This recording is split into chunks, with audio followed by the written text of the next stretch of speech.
Hello, everyone. I'm the Idiotic Dovahkiin, and today we are reading a book from Morrowind. Now, before we get into it, I just wanted to say, just like I mentioned in the last video, I can't talk. Okay, got it. I'm feeling better. I do have a slight reoccurring cough here and there, but other than that, I'm fine. So, woohoo! Anyways. And I think that was it. I'll find out later. Anywho, let's get into it. On Artaeum by Tori Il and Selma. Okay. The Isle of Artaeum is the third largest island in the Somerset archipelago. Bleh. Located south of the Mordunan village of Potenza and west of the mainland village of Runkibe. Sorry. It is best known for being home to the Sijic Order, perhaps the oldest monastic group in Tamriel. The earliest written record of Sijics is from the 20th year of the First Era and tells the tale of the renowned Breton sage and author Vorennet, traveling to the Isle of Artaeum to meet with Aeachus, the Right Master of Sijics. Even then, the Sijics were the counselor of kings and proponents of the Elder Way, taught to them by the original race that inhabited Tamriel. The Elder Way is a philosophy of meditation and study said to bind the forces of nature to the individual will. It differs from magicka in origin, but the effects are much the same. That said, it is perhaps more than coincidence that the Isle of Artaeum literally vanished from the shores of Somerset at the beginnings of the Second Era at about the time of the founding of the Magus Guild in Tamriel. Sorry. Various historians and scholars have published theories about this, but perhaps none but Aeachus and his own could shed light on the matter. 500 years passed and Artaeum returned. The Sijics on the isle consisted of persons, mostly elves, who had disappeared and were presumed dead in the Second Era.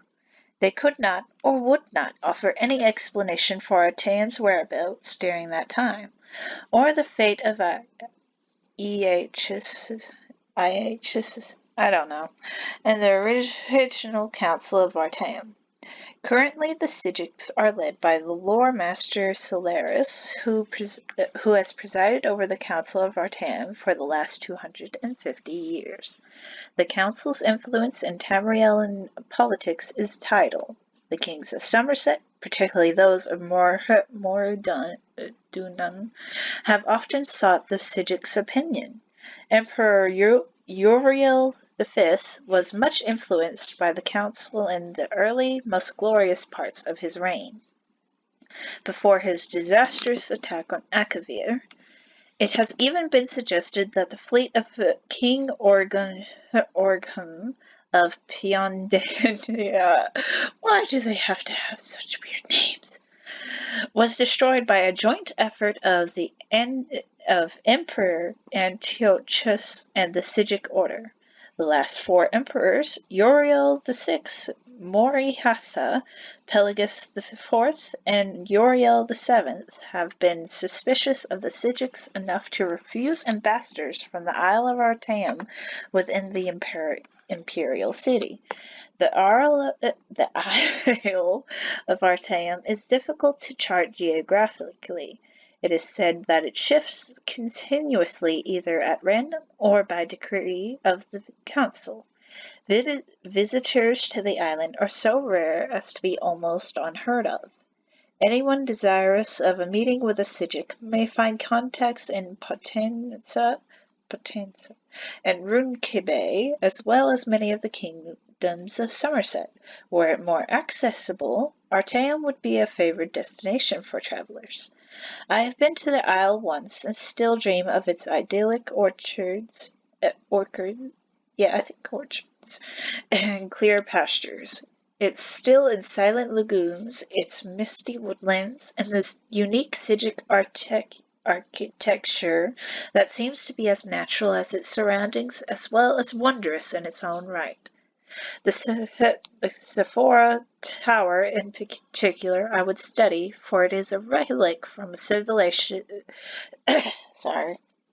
from a civilization that predates the High Elves by several hundred years, and is still used in certain rites by the Sijics. Perhaps one day I might return. Note: the author is currently on the Isle of Artaeum by gracious consent of Master Sarginius of the Council of Artaeum.